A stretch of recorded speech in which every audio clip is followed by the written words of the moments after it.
Menga qaragin, sigir bilan gaplashib turibsanmi? Kimni aytyapsan? Abdullani-da. Qachon qaytarkan? Bunaqa gaplaringni qilmagin. Yaqinda qaytaman dedi-yu. To'g'risi-da, o'rta. Shu bola chetga ketib, senga maza bo'lib qoldi-yu. Yo'q joydan uyli, hovlili bo'lib qolding. Yaxshi pulga sotsang ham bo'ladi. Uy o'zingning nomingda bo'lsa. Jinnimisan? Men unaqa bola emasman. Birov omonatiga xiyonat qiladigan. Allo. Adasi, qayerdasiz? Ha, xotin. Uyimizga o't ketdi. O't ketdi? Nima?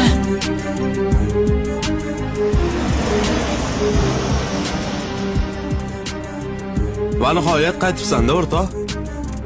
Ha, Oybek ko'rinmaydi. Qo'y-senchi o'shani. Yuribdi ishi bilan. Nimaga tinchlikmi? Gapirma shuni. Tushuntirib gapir. Ishlari ancha orqaga ketgan hozir. Stroykada ishlab yuribdi. Oilasi ham tashab ketdi.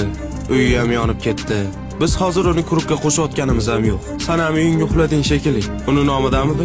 Endi ololmasang kerak. O'zi qayerda hozir? Stroykada yashab yuribdi. Stroykada? Ha.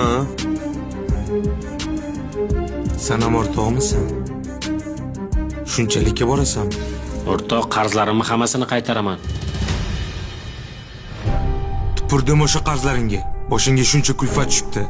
Shu yo'lda yashab yuribsan. Bir og'iz aytsang bo'lardi-yu. Bir og'iz. Nimaga olgan uyimizga ko'chib o'tmading? Bolalaringdan, farzandlaringdan uzoqda yuribsan.